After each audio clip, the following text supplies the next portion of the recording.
রেকাজ রেকাজ হচ্ছে প্রাচীন যুগে যেসব টাকা মাটির তলায় দাফন করে রাখা হইতো, রেকাজ শুরু করেছিল। আর যতদিন কাগজের টাকা আসেনি, মানুষের কাছে কিসের টাকা ছিল? চাঁদির টাকা ছিল। বলছিলেন যে মোগল আমলে ইংরেজ যুগে প্রথম কাগজের টাকা আসে, তার আগে চাঁদির টাকা ছিল। স্বর্ণ সীমিত আকারে স্বর্ণ মুদ্রা ছিল মানুষের কাছে। লেনদেনের ব্যবস্থা যেটা ছিল সেটা হচ্ছে রূপার টাকা, চাঁদির টাকা।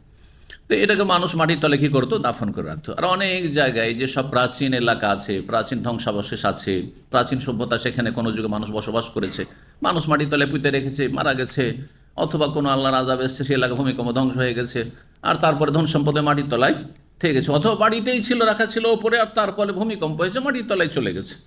হ্যাঁ, বিভিন্ন খননের সময় সে টাকা পয়সা গেলে বিভিন্ন সময় পাওয়া গেছে, এমনটা আমরা ছোটোকালে শুনতাম। আর সেটা হইতে পারে, এইটাকে রেকাজ বলা হয়, মাটির তলায় পুঁতে রাখা। সেটা দুই রকম, একটা হচ্ছে যে মুসলিম আমলের পুঁতে রাখা, আর একটা হচ্ছে কাফেরদের পুঁতে রাখা। কাফেরদের পুঁতে রাখা যদি হয় সেটার নাম রেকাজ, আর সেটাতে পঞ্চম অংশ দিতে হবে হাদিস, সেখানে হাদিস আমল করবে। কিন্তু যদি যেসব ধন সম্পদ পুঁতে রাখা হয়েছে সেটা লব্ধ হইল, পেলেন আপনি, আর তারপরে তাতে ইসলামের কোনো চিহ্ন পাচ্ছেন যে এই ধন সম্পদগুলো মুসলিমের ছিল, ওলামারা বলেছেন কেমন করে চিনবেন? হয়তো সেই টাকাতে, সেই কারেন্সি যে টাকা রয়েছে, রূপার টাকা, তাতে মোহাম্মদ সাল্লাল্লাহু আলাইহি ওয়াসাল্লাম লেখা আছে, অথবা কোনো খলিফার নাম লেখা আছে। হ্যাঁ, যে কোনো খলিফা হোক না কেন, ওমাইয়া বংশের খলিফা, আব্বা বংশের খলিফা, অথবা তুর্কি বংশের খলিফার নাম লেখা আছে, অথবা মোগল যুগের কোনো রাজা বাদশার নাম লেখা আছে, আকবরের নাম লেখা আছে, না হয় শাহজাহান জাহাঙ্গীরের নাম লেখা আছে, না হয় আওরঙ্গজেবের নাম লেখা আছে, ইত্যাদি। তাহলে বুঝে নিতে হবে যে এগুলি হচ্ছে মুসলিমদের সম্পদ। তখন সেখানে পঞ্চম অংশ নয়, সেটা লোকতা, মানে হারিয়ে যাওয়া বস্তুর মতো। সেটা কিসের মতো? লোকতা মানে হচ্ছে হারিয়ে যাওয়া বস্তু। কারো হারিয়ে গেছে ধর, মুসলিমের ধনকে আপনি কাফের ধনের মতো নিতে পারেন না, গনিমতের মতো, আর পঞ্চম অংশ সেখানে নেই। কারণ গনিমত সম্পর্কে আল্লাহ সূরা আনফাল আয়াত নম্বর 41 বলেছেন কি, যে গনিমতে অমুসলিমদের, কাফেরদের ধন সম্পদ রণক্ষেত্রে যুদ্ধের পরে, বিজয় হওয়ার পরে যা লব্ধ হয়, হাসিল হয়, সেটা কি বলা হয়? গনিমা বলা হয়। আর বিনা যুদ্ধে এমনিতে ছেড়ে পালিয়ে গেল, তাহলে সেটাকে ফাই বলা হয়। দুই রকম ধন সম্পদ। ফাইয়ের কথা সূরা হাশর রয়েছে, মা আফা আল্লাহ আল্লাহ রাসূল মিন আহলিল কুরা ফালিল্লাহি ওয়ালি রাসূলিহি যিল কুরবা ওয়াল ইয়াতামা ওয়াল মাসাকিন ওয়াবনিস সাবিল, আল আয়া। আর গনিমতের কথা সূরা আনফাল আয়াত নম্বর 41, ওয়ালামু আন্নামা গানিমতুম মিন শাইইন, তোমরা জেনে রেখো যে তোমরা যে কোনো সম্পদ গনিমতে হাসিল করবে, গানিমতুম মিন শাইইন ফাআন্না লিল্লাহি খুমুসা, তাতে আল্লাহর পঞ্চম অংশ রয়েছে। আল্লাহর কত রয়েছে? পঞ্চম অংশ হক আল্লাহর রয়েছে আর রসুলের রয়েছে।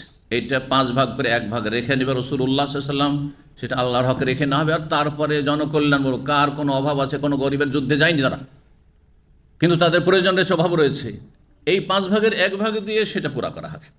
ইমামুল মুসলিম শাসক তিনি রাখবেন, রাসূলুল্লাহ রাখতে আল্লাহ বলেছেন। রাসূলুল্লাহর পরে যে কোনো খলিফা, রাজা, বাদশাহ যিনি হবেন, রাষ্ট্রনায়ক তিনি রাখবেন। আর বাকি যে 4 ভাগ বাঁচলো 5 ভাগ করে, এই 4 ভাগ কি করবেন? মুজাহিদিনদের মাঝে কি করা হবে? বিতরণ করে দেওয়া হবে, যারা সেই জিহাদে অংশ নিয়ে, সেই লড়াইয়ে অংশ নিয়েছে। এই ক্ষেত্রে শরীয়তের বিধান, কেউ যদি পদাতিক বাহিনী হয়ে থাকে, কোনো ঘোড়া টোড়া নিয়ে যায়নি, অশ্বারোহী নাই, যোদ্ধা অশ্বারোহী নাই, পায়ে হেঁটে যুদ্ধ করতে গেছে বা উটের পিঠে গেছে, তাহলে 1 ভাগ, আর ঘোড়ার 2 ভাগ, তা যে ঘোড়াওয়ালা তাহলে 3 ভাগ পাবে শরীয়তের বিধান। যদিও মাসলা ইখতিলাফ রয়েছে, কিন্তু এটাই সহি হাদিসের আলোকে।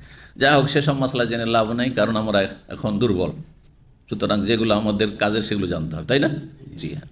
কিন্তু আনুষঙ্গিক কথাগুলো হইল রেকাজ সম্পর্কে বলতে গিয়ে, রেকাজ মাটির তলায় পুঁতে রাখা সম্পদ, এটা হচ্ছে সেম কার মতো? গনিমতের সম্পদের মতো। গনিমতের সম্পদ যুদ্ধের মাঠে কাফেরকে হারিয়ে তারপরে সেটা লব্ধ সম্পদের পঞ্চম অংশ নেবেন, খমস, সেখানে আল্লাহ বলছে সূরা আনফালে।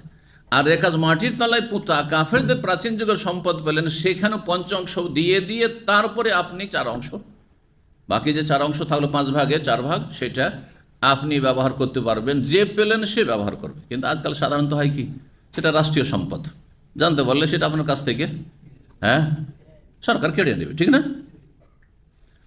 তো এখন কথা না বাড়িয়ে, কারণ আজকে হাদিসগুলি শেষ করতে হবে, ইমাম বুখারী রাহিমাহুল্লাহ বলছেন, বাবুন, এই অধ্যায় হচ্ছে ফির রেকাজ আল খুমুস, মাটির তলায় প্রথিত সম্পদে খমস পঞ্চম অংশ রয়েছে, মানে 5 ভাগের 1 ভাগ দিয়ে দিতে হবে বাইতুল মালে।